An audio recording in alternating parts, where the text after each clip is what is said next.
சீரரா செல்வம் போல் சேர்க்குமே என் ஆசான் வீரராகவர்க்கு புகழ்.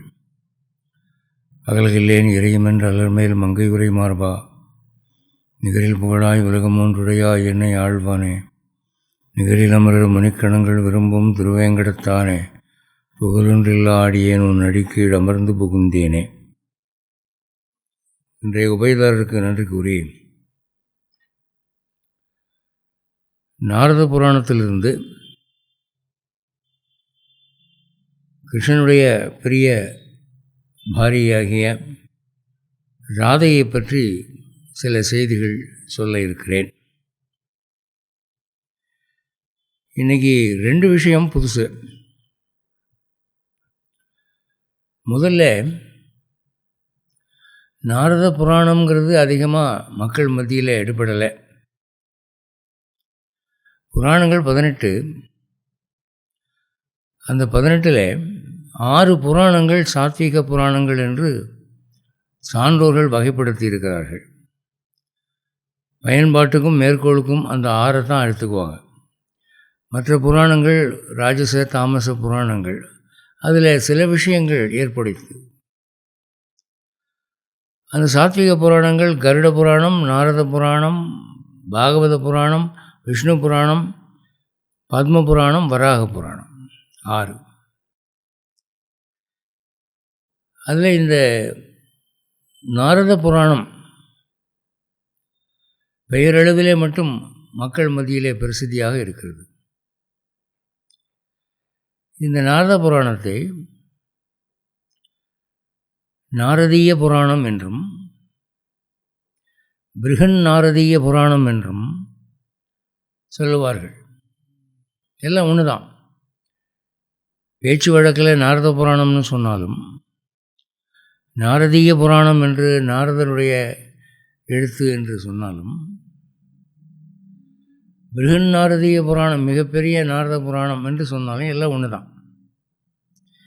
ஏன்னா இந்த நூலை பற்றி ஏனைய புராணங்கள் குறிப்பிடும்போது சில இடங்களிலே நாரத புராணம் என்று சொல்கிறார்கள், சில இடங்களிலே பிருகன் நாரதீய புராணம் என்று சொல்கிறார்கள், சில இடங்களில் நாரதீய புராணம் என்று சொல்கிறார்கள். ஒரே புராணம்தான் குறிக்கப்படுகிறது. இது ஊர்ஜிதமான உண்மை. இந்த நாரத புராணம் என்றால் என்னவென்றே பலருக்கு தெரியாமல் இருக்கக்கூடிய இந்த காலத்திலே அதை மக்களுக்கு அறிமுகப்படுத்த வேண்டும் என்ற ஒரு நோக்கத்திலே இதை நான் தேர்ந்தெடுத்தேன். அடுத்து 2வது புதுமை என்னவென்றால், ராதாகிருஷ்ணன்னு பேர் கேள்விப்படுறோம். கிருஷ்ணனும் ராதையும் இருக்கிற மாதிரி விக்கிரகம் பல இடங்களில் இருக்குது. வீடுகளில் நவராத்திரி பொம்மைகள் கூட பார்க்கலாம். ஆனால் அதில் ராதை என்று குறிக்கப்படுகிறவள் யார்? அந்த விவரம் அதிகமாக மக்களுக்கு தெரியல. தென்னாட்டுக்கு வந்தீங்கன்னா ஆண்டாள் ரொம்ப பிரசித்தம், குறிப்பாக தமிழ்நாட்டில் ரொம்ப பிரசித்தம். ஆனால் இந்த ஆண்டாளை பற்றி வட இந்தியாவுக்கு போய் கேட்டிங்கன்னா அதிகம் தெரியல. ஒரு காரணம், ஆண்டாள் பாடிய பாசுரங்கள் எல்லாம் தமிழ் தான். அது கிருஷ்ணதேவராயர் எழுதினார் சம்ஸ்கிருதத்தில் அவருடைய வாழ்க்கையை. ஆனால் அது அவ்வளோ பிரசித்தமாகலை.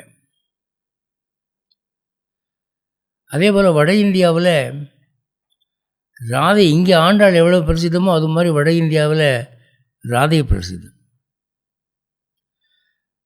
நம்மனோருக்கு தமிழ்நாட்டிலே ராதையை பற்றி அதிக விவரம் பலருக்கும் தெரியலை. ராதை என்பவள் கண்ணனுடைய காதலி, மனைவி என்று மட்டும் புரிந்து வைத்திருக்கிறார்கள். சத்யபாமா பற்றி நிறைய தெரியுது, ருக்மணியை பற்றி நிறைய தெரியுது, ராதையை பற்றி யாருக்கும் அதிகமாக தெரியல. ஆனால் இந்த நாரத புராணம் விவரமாக சொல்லுது. இந்த நாரத புராணம் பூர்வார்த்தம் என்றும் உத்தரார்த்தம் என்றும் 2 பாகங்களாக விளங்குகிறது. இதில் முதல் பாகமாகிய பூர்வார்த்தம் பெரிய பாகம். இந்த பூர்வார்த்தத்தில் அத்தியாயம் 82, 83, 88 இந்த 3 பெரிய அத்தியாயங்களிலே ராதையை பற்றி நிறைய விவரங்கள் காணப்படுகின்றன. உத்தரார்த்தம் என்ற சிறிய பகுதியிலே 59வது அத்தியாயத்திலே ராதையை பற்றி விவரங்கள் காணப்படுகின்றன.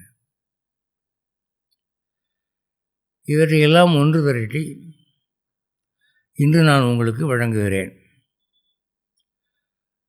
அத்தோடு கூட நாரத பாஞ்சராத்ரா என்ற ஒரு சம்ஸ்கிருத இலக்கியம் உண்டு. அதுலேயும் ராதை பற்றி நிறைய செய்திகள் உண்டு. அதில் ராதை சகசநாமம்லாம் உண்டு. அதிலிருந்தும் பல தகவல்கள் உங்களுக்காக நான் கொடுக்க இருக்கிறேன். ராதை யார் என்பதை ஒரு கேள்வியாக நம் முன் வைத்தால், புராணம் எப்படி ஆரம்பிக்குதுன்னா, இந்த விஷயத்தை பற்றி கோலோகம் என்று ஒரு லோகம் இருக்கிறது. இந்த லோகம் என்ன லோகம் என்று கேட்டால், ஸ்ரீவைகுண்டத்திலே பகவானுடைய ஒவ்வொரு வியூகத்துக்கும் ஒவ்வொரு அவதாரத்துக்கும் தனித்தனி உலகம் ஒதுக்கப்பட்டிருக்கிறது. இப்போ நரசிம்மர்னு எடுத்துக்கிட்டிங்கன்னா, நரசிம்மர் லோகம்னு ஒரு லோகம் இருக்குது. பெருமாளை நரசிம்மராக வழிபட்டால்தான் எனக்கு பிடிக்கும் என்று நரசிம்மர் மீது அன்பாக உபாசித்தவர்கள் முக்தி அடையும் போது அங்கேயும் நரசிம்மராகத்தான் பார்க்க விரும்புகிறார்கள். அப்படிப்பட்ட அன்பர்களுக்காக நரசிம்ம லோகம் இருக்கிறது. அதுபோல ராமனாக பார்க்க விரும்புகிறவர்களுக்கு ராமலோகம் இருக்கிறது. இப்படி ஒவ்வொரு அவதாரத்துக்கும் ஒவ்வொரு வியூகத்துக்கும் ஒரு தனித்தனி உலகம் இருக்குது. அந்த உலகத்துக்கு போனீங்கன்னா, பகவான் அவதாரம் எடுத்த போது அந்த அவதாரத்திலே என்ன என்ன செய்தானோ அந்த செயல்களை நினைவூட்டக்கூடிய வகையிலே அந்த மக்கள், அந்த ஊர், அந்த பட்டணம் அதெல்லாம் இருக்குவாங்க. அப்படி கோலோகம் என்ற உலகம் கிருஷ்ணாவதாரத்துக்கு என்று ஒதுக்கப்பட்டது. எனக்கு கிருஷ்ணன் தான் பிடிக்கும் அப்படின்னு சொல்கிறவங்க கோலோகம் போகிறார்கள். அந்த கோலோகம் எப்படிப்பட்டதுன்னு வர்ணிக்கிறார். சயேவ ராமக கிருஷ்ணஸ்ய வஸ்துதோ குணதக பிருத்தக் சர்வே பிராகிருதிகா லோகா கோலோகோ நிர்குணக ஸ்வயம். இந்த கோலோகம் நிர்குணமாக தமோகுணம் ரஜோகுணம் என்ற தீமைகள் இல்லாத சுத்த சத்துவ உலகமாக இருக்கிறது. அதுக்கு ஏன் கோலோகம்னு பேர் வந்தது அப்படின்னா, அதுக்கு அவர் பதில் சொல்கிறார். காவஸ் தேஜோம்சவோ பத்ரே வேதவித்பிஹி நிரூபிதா. வேதம் என்ன சொல்லுதுன்னா, உலகத்துக்கும், இந்த உலகத்துக்கு மட்டும் இல்லை, எந்த உலகத்திலையும் பசு என்ற ஒரு பிராணி இருந்தால் அந்த பசு இந்த உலகத்தில் தான் உற்பத்தி ஆகிறது. எல்லா பசுக்களும் கோலோகத்தில் தான் உற்பத்தி ஆகிறது என்று வேதம் சொல்லுகிறது. அதை தான் இங்கே நாரத புராணத்தில் பார்க்குறோம்.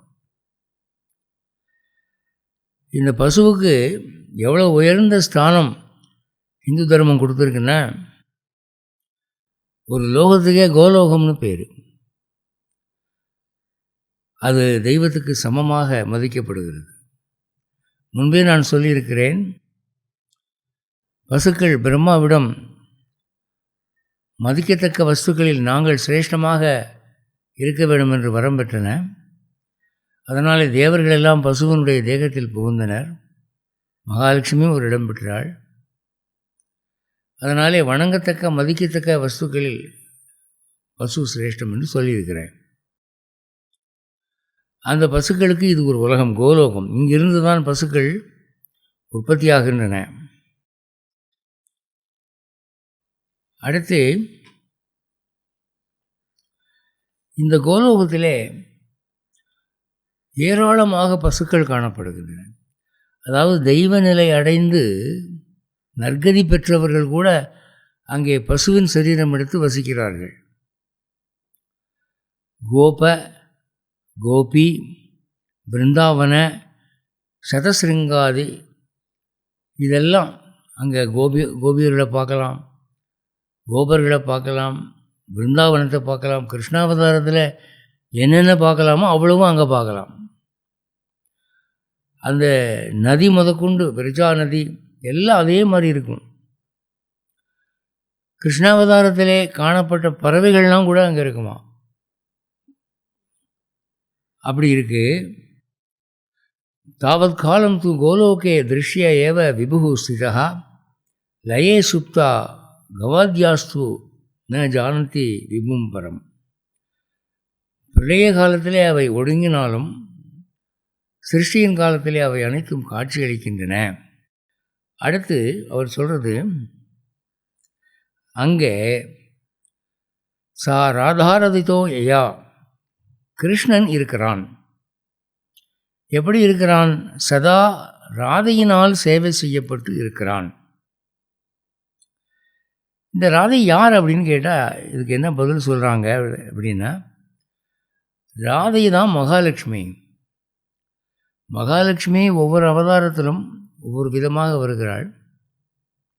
ராமாவதாரத்தில் சீதையாக வந்தாள், கிருஷ்ணாவதாரத்தில் ருக்மிணி அம்சமாக வந்தாள். ஆனால் அவளுடைய பரிபூர்ண அம்சம் ராதையாகத்தான் திகழ்கிறது. ராதை என்பது வேறு யாரும் இல்லை, மகாலட்சுமியே தான் என்று சொல்கிறாங்க. அவள் ஸ்வர்ணவர்ணா தேவி, பொன்னிறமாக இருப்பாளாம். சித்ரூபா, ஞானமயமாக இருப்பாளாம்.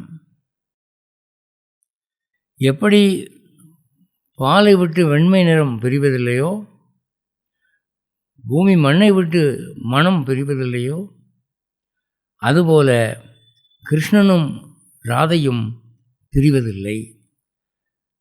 ராதையை விட்டு கிருஷ்ணனோ, கிருஷ்ணனை விட்டு ராதையோ பிரித்து நினைக்க முடியாது என்று இந்த புராணம் சொல்லுது. ராதைக்கும் கிருஷ்ணனுக்கும் உள்ள இந்த நெருக்கத்தை நாரத புராணம் எப்படி சொல்லுகிறதோ அப்படி சரியாக புரிந்து கொண்டவர்கள் வட மாநிலங்களில் இருக்கிற வைணவர்கள். இந்த கோலோகத்தை பார்க்க வேண்டும் என்று சிவன் மிகவும் சிரமப்பட்டார், ஆசைப்பட்டார். அவருக்கே அது ரொம்ப அரிதாகத்தான் கிடைக்குமா. ராதைக்கு அங்கே விசேஷ மரியாதை. அனைத்து தேவர்களும் வழிபட அந்த வழிபாட்டை ஏற்றுக்கொள்கிறாள். அவள் யாருன்னா ராதா சைவ லக்ஷ்மி ஸ்து சாவித்ரீச்ச சரஸ்வதி. பிரம்மலோகத்தில் இருக்கக்கூடிய சரஸ்வதி சாவித்திரியும் அவள்தான். வைகுண்டத்தில் இருக்கிற லக்ஷ்மியும் அவள்தான். கைலாசத்தில் இருக்கிற துர்கையும் அவள்தான் என்று இந்த ஸ்லோகம் சொல்லுது. 3 தேவி மயமாக அவள் இருக்கிறாள். ராதைக்கு இவ்வளவு முக்கியத்துவமா என்று நமக்கு ஆச்சரியமாக தான் இருக்குது. அடுத்த ஸ்லோகத்தில் என்ன சொல்கிறார்? கங்காச்ச பிரம்மதனையே, கங்கையும் அவள்தான் என்று இந்த ஸ்லோகம் சொல்லுது. வித்யாதேவியும் அவள்தான். காமதேனு ஸ்வரூபிணி, காமதேனுவாக இருப்பவள் அவள்தான். ஆக வரம் கொடுக்கக்கூடிய, மக்கள் வேண்டும் என்று நினைக்கக்கூடிய சகல விரும்பத்தக்க தெய்வங்களாகவும் இவள்தான் உருமாறி இருக்கிறாள். இவள் எப்படி செல்வாக்குள்ளவளாக இருக்கிறாள்னா, இந்த கோலோகத்திலே கிருஷ்ணனுக்கு என்ன பேரா? கிருஷ்ணன் அங்கே ராதிகாநாதன் என்று அழைக்கப்படுகிறான். ராதிகா என்றும் சொல்லுவார்கள். ராதிகாவின் கணவன் என்று தான் கிருஷ்ணனுக்கு அங்கே பேர். லக்ஷ்மிபதிங்கிற பேர் 2ஆம் பட்சம்தான். அங்கே மகாலட்சுமியின் கணவன்கிறத விட இந்த அவதாரத்தில் ராதைக்கு எவ்வளோ அழுத்தம் கொடுக்குறாங்கன்னா, அவனுக்கு ராதையின் கணவன் தான் பேர்.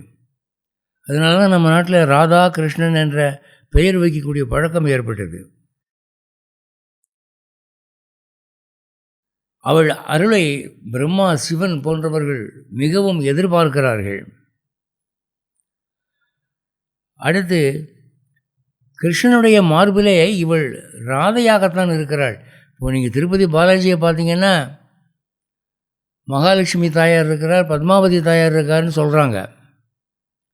கோலோகத்தில் அப்படி இல்லை. கோலோகத்தில் கிருஷ்ணனுடைய மார்பில் ராதையாக தான் இருக்கிறாள் அவள். இதை சொல்லுவது சாத்வீக புராணமாகிய நாரதிய புராணம். எனவே இது நமக்கு புதிதாக இருக்கலாம், ஆனால் இது ஏற்றுக்கொள்ள வேண்டிய கருத்து. இங்கே இருக்கிற கிருஷ்ணனை வழிபடுகிறவர்கள் எப்படி வழிபடுகிறார்கள் அப்படின்னா, ஓம் கோபீஜன வல்லப சரணம் சரணம் பிரபந்தியே, கோபிகளுடைய நாயகனாகிய கிருஷ்ணனுடைய திருவடிகளை வணங்குகிறேன்.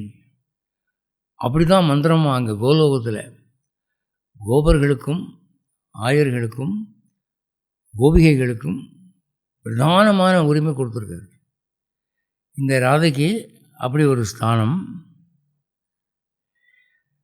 ஜீவாத்மா பரமாத்மா தியானம் பண்ணணுன்னா இங்கே இருக்கிறவங்களாம் என்ன பண்ணுறாங்க, ராதா மாதவ ஆத்ம தியானம் அப்படி தான் பண்ணுறாங்களாம். ஜீவாத்மானா ராதா, பரமாத்மானா மாதவன். அப்போ ராதா மாதவ சக்ஞகம் அப்படி தான் அங்கே நினைக்கணும். அங்கே ஜீவாத்மாங்கிற சொல்லுக்கு மரியாதை இல்லை, பரமாத்மாங்கிற சொல்லுக்கும் மரியாதை இல்லை. ராதா மாதவ சஞ்ஞகம் என்று விசேஷமாக சொல்லுகிறார்கள். ஒளிமயமான அந்த கோலோகத்திலே கிருஷ்ணனும் ராதையும் நடுமத்தியிலே இருக்கிறார்கள். அதில் பகவானுடைய திருமேனியிலே நல்ல கவனிங்க, பாதி சரீரத்திலே, அதாவது இடது பக்கத்தில் ராதை ஆக்கிரமிக்கிறாள். சைவத்தில் அர்த்தநாரீஸ்வரர்னு பாதி சிவன் பாதி பார்வதின்னு சொல்கிறாங்க இல்லையா, அது மாதிரி வைஷ்ணவத்தில் கோலோகத்தில் பாதி கிருஷ்ணன் பாதி ராதை என்று அவன் இருக்கிறான். இடது பக்கத்தில் அவள் இருக்கிறாள். அப்புறம் அடுத்து என்ன சொல்கிறார், இங்கே கிருஷ்ணனுடைய ரோமத்வாரங்களிலிருந்து கணக்கில்லாத ஆயர்கள் கோபர்கள் தோன்றுகிறார்கள். அவர்கள் அனைவரும் பார்ப்பதற்கு கிருஷ்ணனைப் போலவே இருக்கிறார்கள், கிருஷ்ணனைப் போலவே அழகாக காட்சி அளிக்கிறார்கள். அடுத்து ராதையினுடைய ஒவ்வொரு மயிர்கால் துவாரத்திலிருந்தும் கோபிகைகள் தோன்றுகிறார்கள். அவர்கள் அனைவரும் ராதையைப் போலவே இருக்கிறார்கள், அழகிலும் மகிமையிலும் எல்லாம் ஒரே ராதை போலவே இருக்கிறார்கள். இது கோலோகத்தில் மட்டுமே காணத்தக்க ஒரு அதிசயம். இப்போ ஆழ்வார்கள் கண்ட ஸ்ரீவைகுண்டம் இருக்க அது வேற. கிருஷ்ணாவதாரத்தில் மட்டுமே ஈடுபாடு கொண்டு கோலோகம் செல்கிறவர்கள் இந்த காட்சியை தான் பார்க்கலாம். அங்கே ஒரு வேடிக்கை பாருங்கள். பிரம்மா ராதைக்கு எதிரில் உக்காந்துட்டு கமண்டலத்தை ஒரு கையில் பிடிச்சிக்கிட்டு ஓங்கார தியானம் பண்ணிக்கிட்டு இருக்காராம். அவர் ஓங்கார தியானம் பண்ணும்போது ஓம் ராதாகிருஷ்ணையை நம்ம அப்படி சொல்லிக்கிட்டு உட்காந்துருக்கார். அந்த ராதாகிருஷ்ணனாக வெளிப்படுகிறார். அடுத்து சாவித்திரியோடு அமர்ந்திருக்கிறாள். பிரம்மா பிரம்மாவின் மனைவி காயத்ரி, சாவித்திரி, சரஸ்வதின்னு சொல்கிறோம் இல்லையா. அவர் தம்பதி சமேதராக அமர்ந்திருக்கிறார். அவர்களை பார்த்து ராதையும் கிருஷ்ணனும் என்ன சொல்கிறாங்களாம், பிரம்மதேவரே நீங்கள் சிருஷ்டி காரியத்தை பாருங்கள், ஏன் இங்கே அமர்ந்திருக்கிறீர்கள் என்று சொல்லுகிறார்களாம். அவர்களுடைய உத்தரவை தலைமையில் தாங்கி அவர் பிரம்மலோகம் போகிறாராம். அடுத்து அங்கே சிவன் துர்கையோடு அமர்ந்து அவர் ராதாகிருஷ்ணனை தியானம் பண்ணுறாராம்.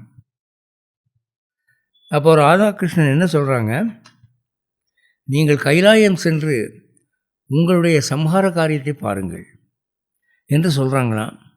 அவர் உடனே உத்தரவு பெற்று அங்கிருந்து கைலாயம் போகிறார். இப்படிலாம் சொல்லியிருக்கு. இப்போது கிருஷ்ணன் வந்து ராதையை பார்த்து சொல்கிறானா, ராதையே, நீ ஸ்ரீவைகுண்டம் போய் அங்கே இருக்கிற மகாலட்சுமியின் அருகே அமர்ந்து அவளுடைய தேஜஸையும் வரம் தரும் வல்லமையையும் அதிகப்படுத்தி கொண்டிரு. நீ போனால் தான் அவள் பரிபூர்ணம் அடைவாள் என்று ராதையை மகாலட்சுமிக்கு சப்போர்ட்டராக அவன் அனுப்புகிறான் என்பதையும் இங்கே பார்க்குறோம். அதுக்கு அடுத்தபடியாக அவள் வந்து சரத்கால சந்திரன் போல முகம் இருக்கான், கண்கள் குவளை மலர் போல் இருக்கான், அவளுடைய அங்கங்களை முழுக்க வர்ணிக்கிறாங்க.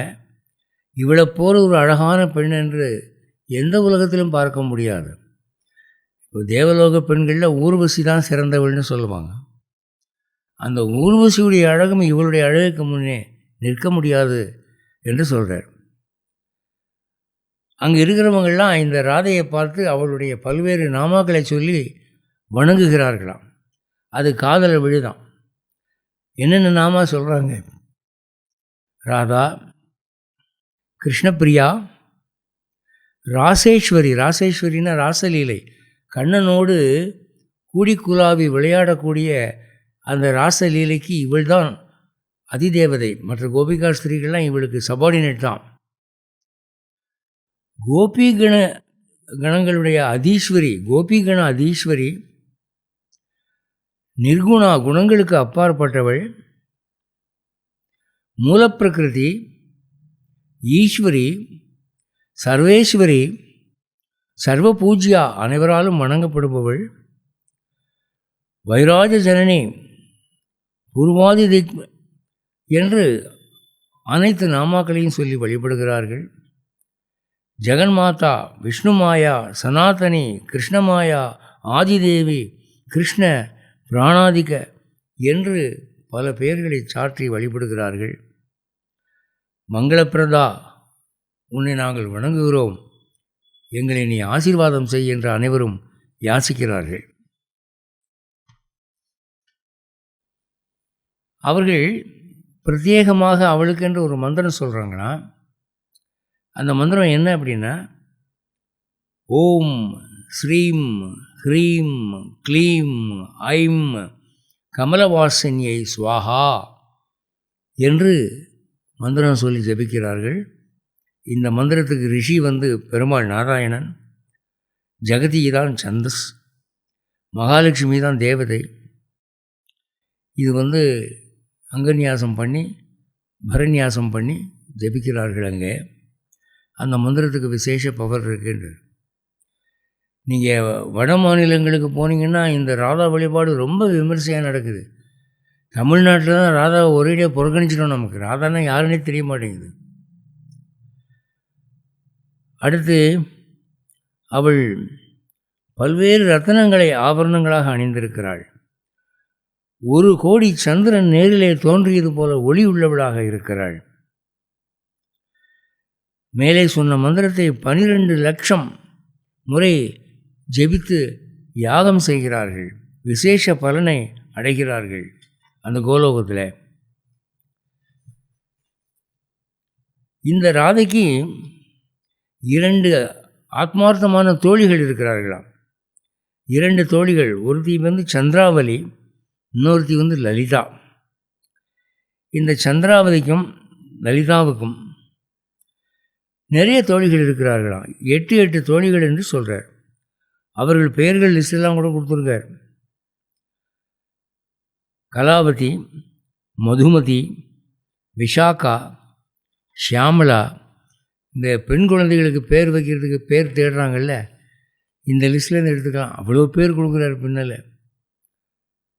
அபிதா, ஷைவ்யா, பிருந்தா, ஸ்ரீதரா, அதுக்கப்புறம் சுஷீலா, சசிலேகா, யமுனா, மாதவி, ரதி, கதம்பமாலா, குந்தி, ஜான்னவி, ஸ்வயம்பிரபா, சந்திரானனா, பத்மமுகி, சாவித்ரி, சுதாமுகி, சுபா, பத்மா, பாரிஜாதா, கைரிணி, சர்வமங்கலா, காளிகா, கமலா, துர்கா, விரஜா, பாரதி, சுரா, கங்கா, மதுமதி, சுந்தரி, சந்தனா, சதி, அபர்ணா, மனசா, ஆனந்தா, இப்படியாக ஒரு 32 சோசன் ஃப்ரெண்ட்ஸ், 32 தோழிகள் அவளுக்கு நெருக்கமாக இருக்கிறார்கள்.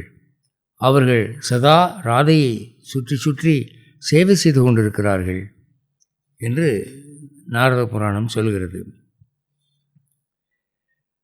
அப்புறம் இது ஒரு சம்பாஷணையாக வருது. நாரதருக்கும் மகான்களுக்கும் கேள்வி பதிலாக வருது இந்த புராணம். ஒரு இடத்துல என்ன கேள்வி வருது அப்படின்னா, கடல் உப்பு கரிக்குதே ஏன்? இப்போது எல்லா புனித நதிகளும் கடலில் தான் போய் சங்கமமாகுது.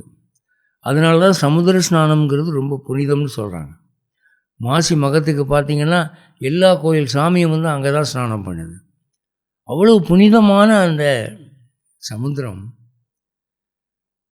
ஏன் உப்பு கரிக்குது? மற்ற நதி தீர்த்தம் மாதிரி இனிமையாக இருந்தால் என்ன? இப்போ காவிரி தண்ணியெலாம் சாப்பிட்டா எப்படி இருக்குது? ரொம்ப அருமையாக இருக்கும். நீங்கள் காவிரி கரையோரமாக இருக்கக்கூடிய கிராமங்களில் ஊர்களில் போய் தண்ணி கேட்டு குடிச்சு பாருங்கள் எப்படி இருக்குன்னு. அது மட்டும் இல்லை, அந்த ஊர் ஹோட்டல்லாம் பார்த்திங்கன்னா குடி தண்ணி அதுதான் வைப்பான், சமையலும் அதில் தான் செய்வான், ரொம்ப ருசியாக இருக்கும். நீங்கள் மாயவரம் போனீங்கன்னா மாயவரத்தில் உருண்டையாக பெருசாக இளம் பச்சை நிறத்தில் ஒரு கத்திரிக்காய் கிடைக்கும். அது மாயவரத்தில் மட்டும்தான் கிடைக்கும், வேறு எந்த ஊர்லேயும் கிடைக்காது. காம்பு நல்லா சதைப்பற்றாக இருக்கும். நறுக்குனிங்கன்னா உள்ள விதையே பார்க்க முடியாது. சமைச்சிங்கன்னா தோல் மட்டும் தனியாக உறிஞ்சி நிற்கவே நிற்காது. கத்தியால் நறுக்குனிங்கன்னா வெண்ணெய் வெட்டுற மாதிரி இருக்கும். வாயில் வச்சிங்கன்னா சமைச்சு அப்படியே வெண்ணெய் கரையிற மாதிரி கிடைக்கும். அந்த ருசி எங்கேயுமே கிடைக்காது. சென்னையில் ஒரு குடும்பத்தில் இதை பற்றி நான் சொன்னபோது, நீங்கள் வரும்போது ஒரு தடவை வாங்கிட்டு வாங்க, என்ன புதுசாக இருக்குதுன்னு சொல்லி கேட்டாங்க. வாங்கி கொண்டு கொடுத்தேன். சாப்பிட்டு எவ்வளோ ருசியாக இருக்குது, ஆச்சரியமாக இருக்குதுன்னு சொன்னாங்க. அது மாயவரத்தில் மட்டும்தான் கிடைக்கும். அது அந்த காவேரி தண்ணியினுடைய ஒரு வளம். அப்படி காவிரி இவ்வளோ நல்லா செழிப்பாக இருக்குது, ஏன் கடல் உப்பாக இருக்குது அப்படின்னு ஒரு கேள்வி. அதுக்கு இந்த நாரத புராணம் என்ன பதில் சொல்லுது? இந்த ராதை நீர்நிலைகளுக்கு அதிதெய்வங்களாக 7 குழந்தைகளை ஒரு முறை பெற்றெடுத்தாள். அதில் ஒரு குழந்தை சமுத்திரத்துக்கு அதிதெய்வம். இந்த 7 குழந்தைகளும் ஓடி விளையாடி கொண்டிருந்தவை ஒரு முறை ராதையினுடைய அந்தப்புறத்துக்குள்ளே பிரியப்பட்டன. அப்போது காவல்காரர்கள் என்ன சொன்னார்கள்? கிருஷ்ணனும் ராதையும் அங்கே அந்தரங்கமாக இருக்கிறார்கள், இப்போ போகக்கூடாதுன்னு சொன்னபோது அவர்கள் மீறிக்கொண்டு உள்ளே நுழைய தலைப்பட்டார்கள். அதில் இந்த சமுத்திரத்துக்கு அதிதேவதை உள்ளே போய் அவன் மடியில் போய் உட்காந்தான். அதில் என்ன ஆச்சுன்னு சொன்னால், அவளுக்கு கோபம் வந்துருச்சு. கணவனோடு சல்லாபமாக இருக்கிற நேரத்திலே இவன் கெடுத்து விட்டானே என்று இன்று முதல் சமுத்திரத்தினுடைய நீரெல்லாம் உப்பாகட்டும் என்று சபித்து விட்டாள். அப்போ ராதையினுடைய சாபத்தினால தான் சமுத்திரமானது உப்பாக மாறியது என்ற ஒரு வரலாறு இந்த நாரத புராணத்தில் காணப்படுகிறது. அதுக்கப்புறம்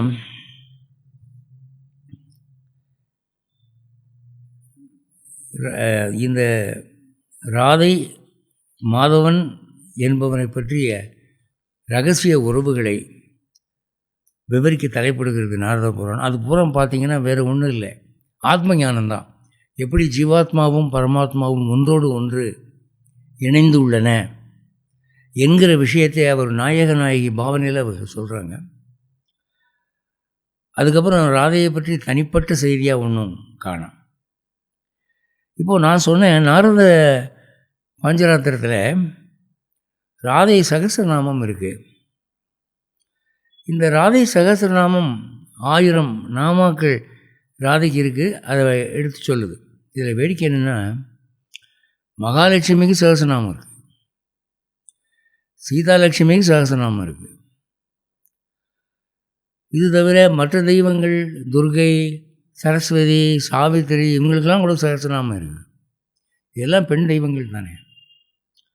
ஆனால் இந்த ராதையினுடைய சகஸ்ரநாமம் மற்ற சகஸ்ரநாமங்களில் இல்லாத ரேரான செலெக்ஷன் ஆஃப் நேம்ஸ் நிறைய கொண்டதாக இருக்கிறது.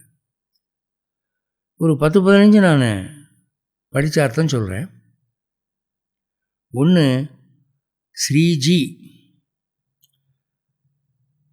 அது சகல செல்வங்களும் நிலைக்க பெற்றவள். மாதவி, மாதவனுடைய மனைவி. கேசவி, கேசவனுடைய காதலி. அபராஜிதா, தோல்வி அடையாதவள். கிஷோரி, என்றும் இளமையாக இருக்கிறவள். நித்யா, என்றும் நிலைத்தவள். நித்திய கேகினி, கண்ணனுக்கு நித்திய நிரந்தர மனைவியாக இருப்பவள். கோபி, ஆயப்பெண், கோபிகாஸ்திரி. கோனா பசு, பனா காக்கிறவன், கோபகா அப்படின்னா பசுவை காக்கிறவன். அந்த கோபகாங்கிறதுக்கு பெண்பால் கோபி. ஷியாமா, ஷியாம் சுந்தரன் என்ற கண்ணனுடைய காதலி. கௌரங்கி, மிக சிவந்த நிறமுடையவள், தங்க நிறமுடையவள். ராசப்பிரியா, ராசலீலையிலே தலைவியாக இருக்கிறவள். ராசேஸ்வரி, அந்த ராசலீலையின் போது தலைமை தாங்கி அதை நடத்துகிறவள். பிருந்தாவனேஸ்வரி, பிருந்தாவனத்துக்கு தலைவி. இதில் நீங்கள் எந்த ஒரு தனிப்பேர் எடுத்து கூட ராதையை வழிபடலாம். நீங்கள் வட மாநிலம் போயிட்டீங்கன்னா ராதைக்கு கோவில் கணக்கில்லாமல் இருக்குது. அப்புறம் இந்த ராதையினுடைய பெற்றோர் யார், பிறப்பு என்னங்கிறதெல்லாம் கொஞ்சம் சில டீட்டெயில்ஸ் கிடைக்குது. என்னென்னா, ராதை விஷபானு என்ற ஒரு யாதவ மன்னனுக்கு மகள். அந்த யாதவ மன்னன் பர்சானா என்ற நாட்டினுடைய ராஜா. அவனுடைய மனைவி பேர் கீர்த்திதா. இவள் பிறந்த இடம் ராவல். அது உத்தரப்பிரதேசத்தில் கோகுல் என்ற ஊருக்கு பக்கத்தில் இருக்குது. இந்த ராதை இந்த விஷபானு என்ற யாதவனால் பெற்றெடுக்கப்படவில்லை. அவள் ஒரு தாமரையிலே, மலர்ந்த தாமரையிலே மிதந்து கொண்டிருந்தாள். யமுனை நதியிலே, யமுனை நதியிலே ஒரு தாமரை மீது இந்த குழந்தையை இந்த ரிஷபானு கண்டெடுத்தான். இப்போ எப்படி பெரியாழ்வார் ஆண்டாளை நந்தவனத்தில் தானே கண்டெடுத்தார், அந்த மாதிரி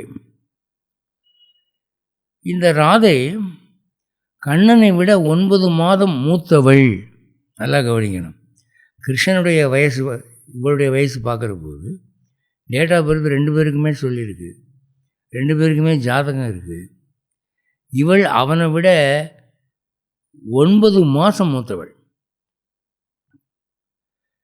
அவளை பற்றி ஒரு வாழ்க்கை குறிப்பு என்ன சொல்லுது அப்படின்னா, இவள் பிறந்து கண்ணே திறக்கலையாம், அழுதாள். பால் குடித்தா அதெல்லாம் இருந்தது, கண்ணு மட்டும் திறக்கலை, அப்படியே மூடிக்கிட்டு இருந்தாளாம். இமையை பிரித்து விட்டால் கூட மறுபடியும் மூடிக்குவாளாம். இது ஏன் இப்படின்னு எல்லாருக்குமே விளங்காமல் இருந்தது. சில முனிவர்கள் சொன்னார்கள், இவள் கண்ணு குருடெல்லாம் இல்லை, இவள் கண் திறப்பாள். ஆனால் இவள் நாயகன் யாரோ அவனை என்று பார்க்கிறாளோ அன்றுதான் கண் திறப்பாள் அப்படின்னு. அப்போது கிருஷ்ணன் பிறந்தான். கிருஷ்ணன் பிறந்த பிறகு அந்த பாலகிருஷ்ணனை கையில் ஏந்தி கொண்டு ராதைக்கு முன்பு வைத்து, ராதா இதோ பார் கிருஷ்ணன் என்று சொன்ன உடனே அவள் கண்கள் பளிச்சுன்னு திறந்து பார்த்தாளாம். மலர வெளித்தாள், சிரித்தாள் என்று சொல்லப்பட்டிருக்கிறது. அப்போ இதெல்லாம் எவ்வளோ ஒரு அதிசயமான சம்பவம், எவ்வளவு தெய்வீக நிகழ்வுகள், பிறப்பு. அதுக்கப்புறம் நமக்கு தெரிய வரக்கூடிய செய்தி என்னென்னா, இந்த ராதை ஒரு அஷ்டமி அன்னைக்கு தான் பிறகுறான். கிருஷ்ணன் அஷ்டமியில் தான் பிறந்தான் இல்லையா. இந்த ராதா ஜெயந்தி எப்படி நடக்குதுன்னா, கிருஷ்ணன் பிறந்து 15 நாள் கழித்து, அதாவது ஒரு பட்சம் கழித்து இவள் பிறக்கிறாள். அது நீங்கள் கோகுலாஷ்டமி கணக்கு பார்த்தீங்கன்னா ஏறக்குறைய புரட்டாசி மாதம் வாக்கில் வரும். கிருஷ்ண ஜென்மாஷ்டமி கழித்து அடுத்து ஒரு 15 நாள் கழித்து இவளுடைய ராதா அஷ்டமி வருது. வட மாநிலங்களில் ரொம்ப விமர்சையாக கொண்டாடுகிறார்கள். விரஜபூமியிலே, வட இந்தியாவில் விரஜபூமி என்று அந்த கண்ணன் பிறந்த ஏரியாவுக்கு பேர், மத்தியானம் 12 மணி வரைக்கும் காலையிலிருந்து திருவிழா கொண்டாட்டம்தான், அபிஷேகம்தான், ஆரத்தி தான், பூக்களால் சொரிந்து விக்கிரகத்தை மறைப்பார்கள். ஒருத்தருக்கு ஒருத்தர் இனிப்பு கொடுத்து கொள்வார்கள், பாட்டு பாடுவார்கள், நாட்டியம் ஆடுவார்கள். ராதை அங்கே வட இந்தியாவில் ரொம்ப பிரசித்தம், கிருஷ்ணனை விட பிரசித்தம் என்று சொல்லலாம். இந்த பர்சானா, அதாவது இவள் பிறந்த அந்த ஊர் இருக்கு இல்லையா, அந்த ஊரில் இருக்கக்கூடிய ராதாராணி கோவில், அந்த கோவிலில் விசேஷம் இன்னும் அளவுன்னு சொல்ல முடியாது. இன்றைக்கி இஸ்கான்காரங்க அந்த கோவிலில் அவ்வளவு தாம்தம் பண்ணுறாங்க, விமரிசை பண்ணுறாங்க. அலங்காரங்கள் அவ்வளோ இதாக இருக்குது. வெளிநாடுகளேருந்தெல்லாம் பார்க்குறாங்கண்ணா. இந்த ராதையினுடைய பக்தர்கள் ஹோலி பண்டிகைக்கு ஒரு புதுவிதமான விளக்கம் தருகிறார்கள். நாமெல்லாம் ஹோலிக்கு என்ன காரணம் அப்படின்னு கேட்டால், ஒரு கதை என்ன சொல்லுது, இரணியன் பிரகலாதனை தூக்கி நெருப்பில் போட்டபோது ஒரு தேவதை அவனை கட்டிப்பிடித்து காபந்து பண்ண முயன்றாள், அதன் நினைவாக ஹோலி பண்டிகை கொண்டாடப்படுகிறது என்று ஒரு கதை இருக்குது. ஆனால் இவங்க என்ன சொல்கிறாங்கன்னா, கிருஷ்ணன் சின்ன குழந்தையாக இருந்தபோது, அப்போ தான் நல்லா பேச்சு வருது, அவங்க அம்மா யசோதைக்கிட்ட அடிக்கடி என்ன சொல்லுவானா, அம்மா ராதையுடைய அம்மாவை பார்த்தியா, ராதையை நல்ல சிகப்பான குழந்தையாக பெற்றிருக்கா, பார்க்க எவ்வளோ அழகாக இருக்குது, நீயும் பெற்றிருக்கிறியே, என்னை பார்த்தா எல்லாம் கருவாப்பையன்னு சொல்கிறாங்க, பேரே கிருஷ்ணன் ஆகி போச்சு, என்னை மட்டும் ஏன் கருப்பாணி பெற்ற, ஏன் நீ என்னை சிகப்பாக பெறக்கூடாது என்று வம்படிமானம். அப்போ யசோதை சொல்லுவாளாம், உன்னை நான் மறுபடி இப்போ நிறம் மாற்ற முடியாது, ஒரு யுக்தி வேணால் சொல்லித்தரேன். இந்த ராதை இந்த பக்கம் வரும்போது அவள் மூஞ்சிலையும் உடம்புலையும் அவள் சிவந்த நிறம் மறையும்படியாக கண்ட வர்ணங்களை அடித்து அவளை அசிங்கமாக்கு, அப்படி நீ திருப்தி அடைஞ்சிக்கோ அப்படின்னு சொல்லி கொடுத்தாளாம். அதுக்கப்புறம் இவன் அந்த பக்கம் வரும்போதெல்லாம் நிறையா கலர் சாயத்தை வச்சுருப்பானான், வச்சு அவன் மூஞ்சில் அப்பி, நீ சிகப்புன்னு யாரடி சொன்னால், நான் தாண்டி அழகு, நீ அழகாக போய் கண்ணாடியில் போய் பாருடி அப்படின்னு அவன் லந்து பண்ணுவானான். இதன் ஞாபகமாகத்தான் வட மாநிலங்களிலே ஹோலி கொண்டாடப்படுகிறது என்று ஒரு துணுக்கு இருக்கிறது. அது விரஜபூமியில் தான் அது ஆரம்பித்தது என்று சொல்கிறார்கள். அடுத்து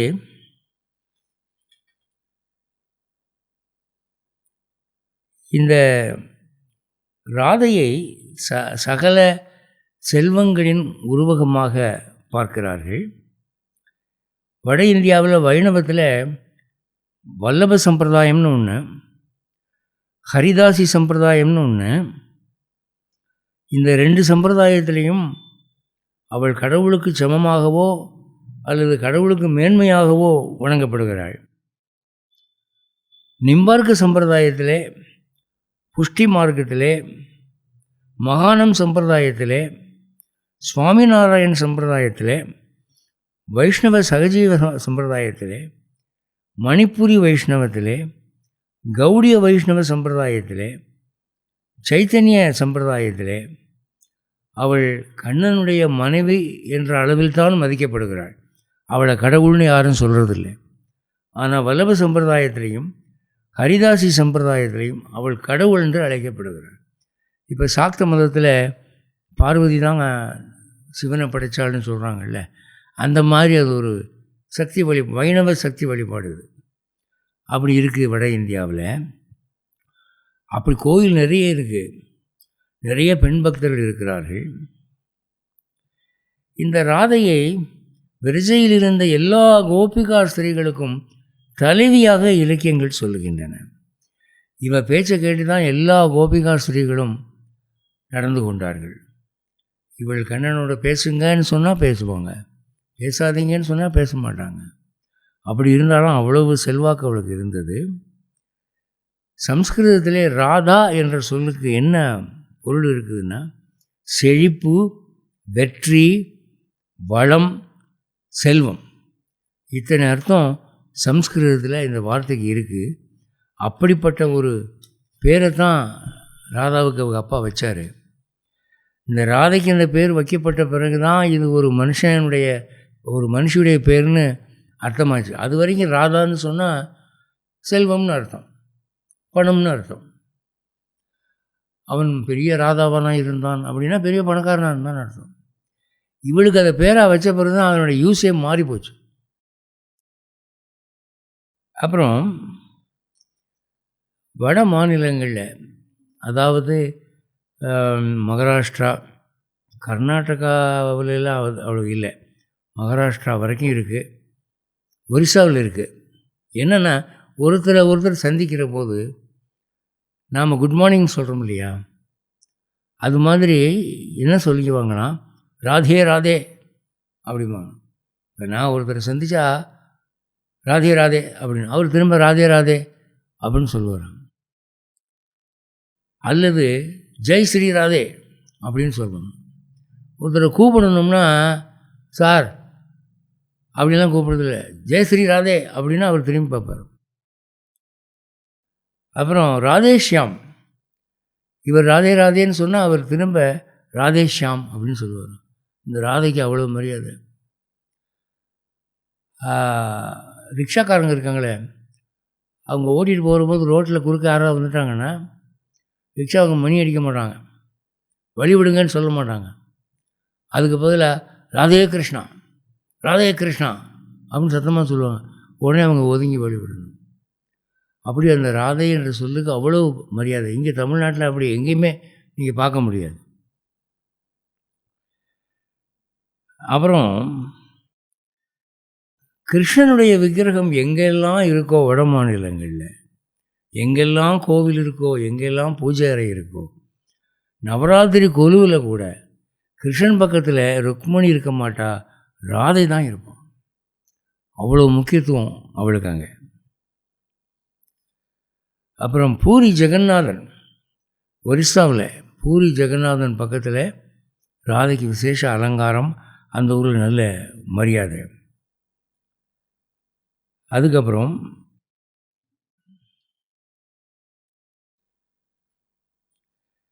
பத்ம புராணத்தில் ஒரு இடத்துல ராதை மகாலட்சுமியினுடைய நேரடி அவதாரம் என்று குறிக்கப்பட்டிருக்குது. இப்போ எப்படி பெருமாள் ராமனாய் பிறந்தார்னு சொல்கிறாங்க, அது மாதிரி மகாலட்சுமி ராதையாய் பிறந்தாள் என்று பத்ம புராணத்தில் சொல்லப்பட்டிருக்கிறது. இது தவிர இந்த கருத்து தேவி பாகவதத்தில் இருக்குது, பிரம்ம வைவர்த்த புராணத்தில் இருக்குது, மத்ஸ்ய புராணத்தில் இருக்குது, லிங்க புராணத்தில் இருக்குது, வராக புராணத்தில் இருக்குது, நாரத புராணம் இப்போ நம்ம பார்த்துக்கிட்டு இருக்கோம், ஸ்காந்த புராணத்தில் இருக்குது, சிவபுராணத்தில் இருக்குது. இது தவிர அங்கே வட இந்தியாவிலே பக்தி இலக்கிய எழுத்தாளர்கள் இருக்காங்களே, அவங்க வித்யாபதி, சண்டிதாஸ், மீராபாய், சூர்தாஸ், ஹரிதாஸ், நரசிம்ம மேத்தா, இவங்க எல்லோரும் ராதையை குறித்து நூற்றுக்கணக்கான தோஹாக்கள் எழுதியிருக்கிறார்கள். ராதைனா யாருன்னு இப்போ நான் தலைப்பு போட்டு ஒரு யூடியூப் போடுற அளவில் தமிழ்நாட்டில் லட்சணம் இருக்குது. ஆனால் அங்கே ராதையை தெரியாதவங்களே கிடையாது.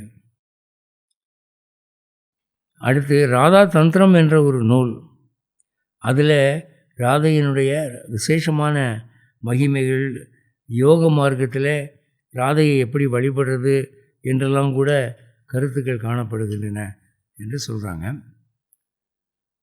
அதுக்கப்புறம் இவளுக்கு ஹ்லாதினி சக்தி, அதாவது மகிழ்ச்சியின் சக்தின்னு ஒரு பேர்.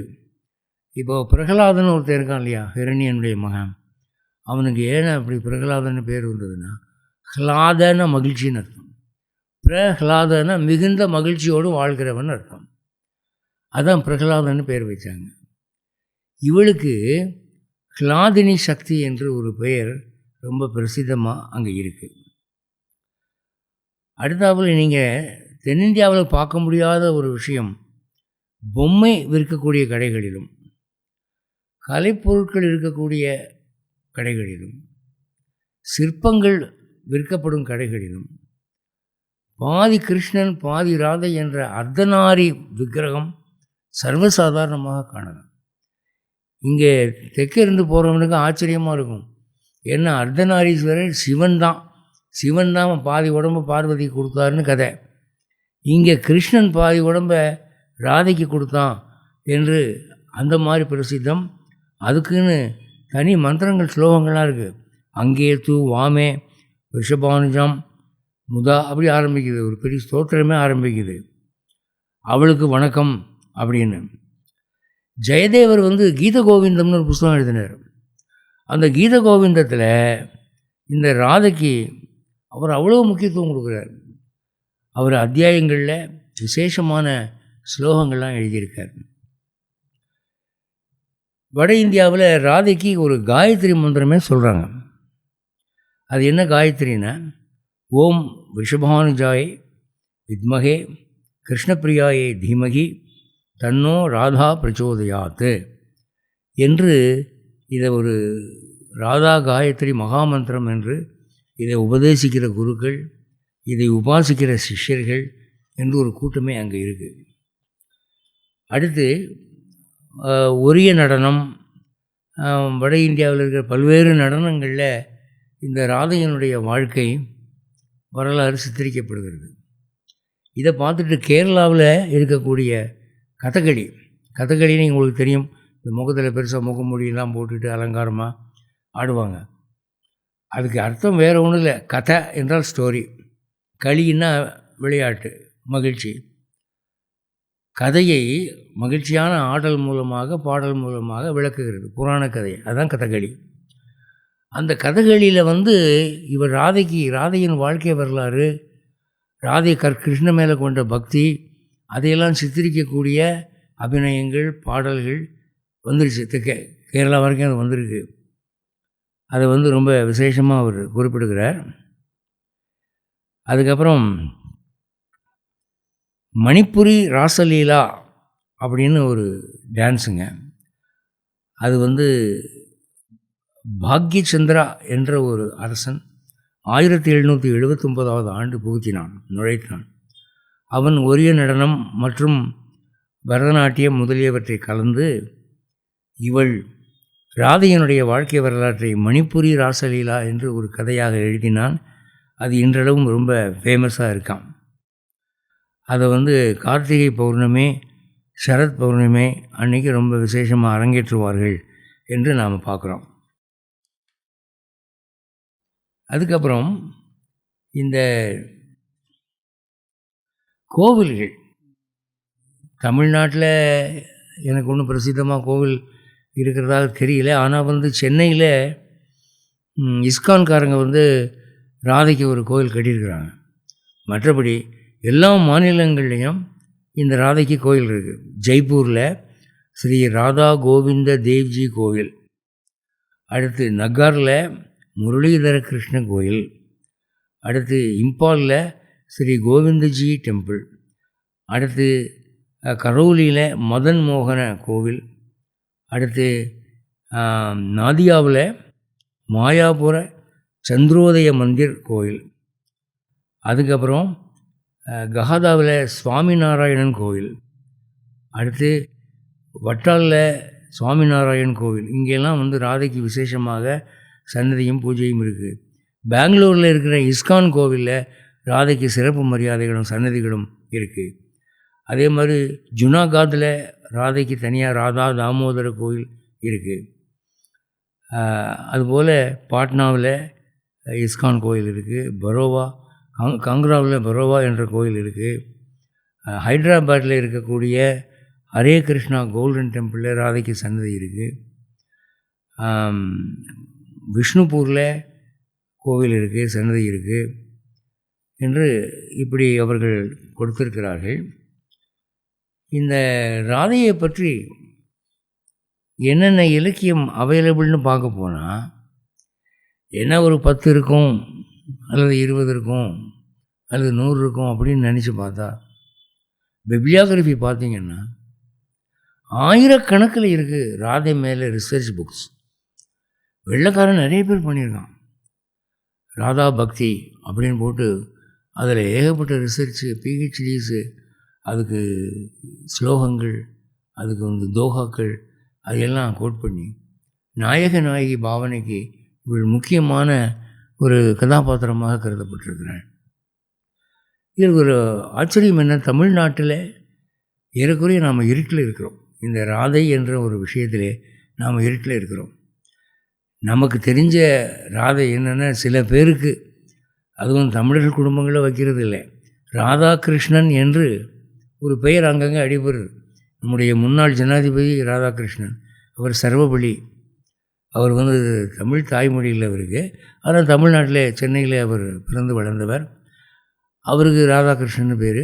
இன்னும் வேறு சில சௌராஷ்டிராக்கள் ராதாகிருஷ்ணங்கிற பேர் அதிகமாக வைக்கிறார்கள்.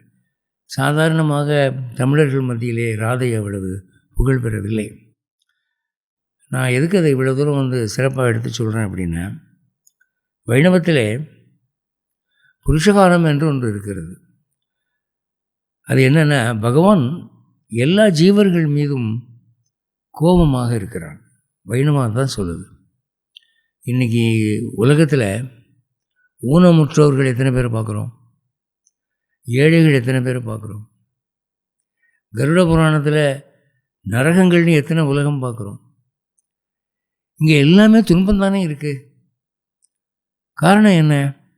இந்த ஜீவர்கள் செய்யக்கூடிய பாவங்களுக்கு அவர்கள் அடையக்கூடிய சன்மானம், சம்பாவனை. ஆக எங்கேயுமே பகவான் முழுக்க மகிழ்ச்சியை மட்டுமே பிரகடனப்படுத்தக்கூடிய ஒரு மனிதனையோ சமுதாயத்தையோ பார்க்க முடியலை. எங்கே பார்த்தாலும் துன்பத்தின் சாயை இருக்குது. துன்பங்கள்னு இன்பத்தை தான் எங்கேயுமே பார்க்குறோம். இது பகவானுடைய கோபத்தை தான் காட்டுது. அப்படிப்பட்ட அவனுடைய மனநிலையை புரிந்து கொண்டு அவனிடம் கருணையை எதிர்பார்க்கிற நாம் நம்முடைய பாவங்களை மன்னிக்க அவன் தயார் இல்லை என்பதை புரிந்து கொள்ள வேண்டும். மன்னிச்சிருந்தாலும் நாம் என்ன ஒவ்வொருத்தரும் சந்தோஷமாக தேவர்கள் போல இருப்போமே, இல்லையே. அப்போ இது எதை காட்டுகிறது? நம்முடைய பிரார்த்தனை அவனுடைய கோபத்தை ஆற்றுவதில்லை.